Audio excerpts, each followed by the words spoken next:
নজর রাখবো এবার মন্ত্রী হয়ে বাঁকুড়ায় ক্ষুদিরাম টুডু। রানীবাঁধের বিজেপি বিধায়ককে নিয়ে কর্মীদের মধ্যে শুধুই উচ্ছ্বাস নজরে আসে। মন্ত্রীর পাখির চোখ জঙ্গলমহলের উন্নয়ন।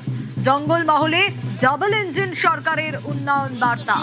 ভুয়ো এসসি সার্টিফিকেটে তদন্তেরও হুঁশিয়ারি মন্ত্রীর।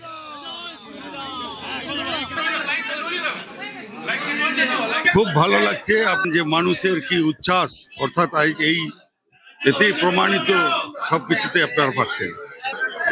অমিত শাহ, নরেন্দ্র মোদী তারা যোগ্য লোককে চয়ন করেছে, সেই চয়নের মাধ্যম দিয়ে তারা ক্যাবিনেট দপ্তরের মন্ত্রী করেছে।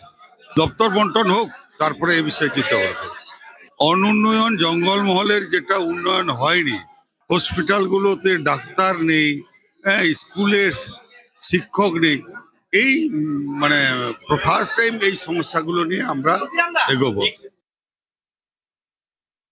আদিবাসীদের যেটা হচ্ছে ল্যাম্পস, জঙ্গলমহলের একটা ল্যাম্পস, এটা পুরোপুরি এই তৃণমূলের রাজত্বে ভেঙে পড়ে। সেই ল্যাম্পস গুলো পুনরুজ্জীবিত করা হবে। হোস্টেল যেগুলো অলচিকি মাধ্যমে যে পঠন পাঠনের যে শিক্ষা ব্যবস্থা একবারে পুরো ভেঙে যায়, শিক্ষক নেই, তার এডুকেশন বোর্ড নেই, শুরু করে নিশ্চয়ই সমাজের বার্তা।